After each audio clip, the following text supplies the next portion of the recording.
ସର୍ବପୁରାତନ ଭବ୍ୟ ଖେରୁଣେଶ୍ୱର ମନ୍ଦିରର ପୁନଃନିର୍ମାଣ କରାଯାଇ ଖୁବ୍ ଧୁମଧାମରେ ପାଳନ କରାଯାଇଛି ପ୍ରତିଷ୍ଠା ଉତ୍ସବ। ମୟୂରଭଞ୍ଜ ଜିଲ୍ଲା ସାରସକଣା ବ୍ଲକ ଖେରଣା ଗ୍ରାମରେ ବିଗତ 1934 ମସିହାରୁ ସାରସକଣାର ବରିହା ସାହୁଙ୍କ ମାଧ୍ୟମରେ ଏହି ଖେରୁଣେଶ୍ୱର ମନ୍ଦିରରେ ବାବାଙ୍କ ପୂଜାର୍ଚ୍ଚନା ହେଉଥିଲା। ଏଠାକାର ଲୋକଙ୍କ ମଧ୍ୟରେ ଧାର୍ମିକ ମନୋଭାବ ରହିଥିବା ବେଳେ ଅଧିକାଂଶ ଲୋକ ବାହାରେ ରହୁଥିଲେ ବି ଗ୍ରାମରେ କୌଣସି କାର୍ଯ୍ୟକ୍ରମ ହେଲେ ସମସ୍ତେ ଏକତ୍ରିତ ହୋଇ କାର୍ଯ୍ୟ ସମ୍ପାଦନ କରନ୍ତି। ଶିବ କାଳୀ ମନ୍ଦିର ଏହି ଗ୍ରାମରେ ଶହ ଶହ ବର୍ଷରୁ ରହିଥିଲେ ମଧ୍ୟ ମନ୍ଦିରଟି ଅତି ଜରାଜୀର୍ଣ୍ଣ ଅବସ୍ଥାରେ ରହିଥିଲା। ତେଣୁ ଗ୍ରାମବାସୀଙ୍କ ସହଯୋଗରେ ମନ୍ଦିରକୁ ପୁନଃନିର୍ମାଣ କରି ଖେରୁଣେଶ୍ୱର ବାବାଙ୍କ ପ୍ରତିଷ୍ଠା ଉତ୍ସବ ପାଳନ କରାଯାଇଛି।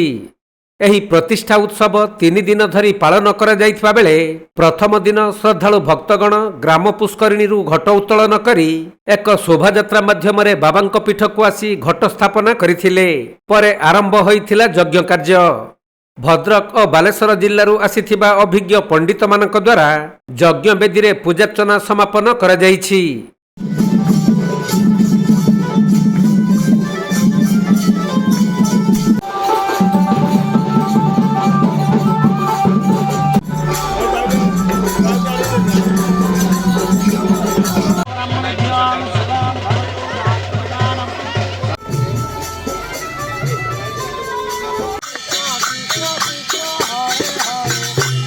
ମୟୂରଭଞ୍ଜ ଜିଲ୍ଲା ସାରସକଣାରୁ ତପନ କୁମାର ଦଣ୍ଡପାଟଙ୍କ ରିପୋର୍ଟ, କୋଣାର୍କ ଲାଇଭ୍।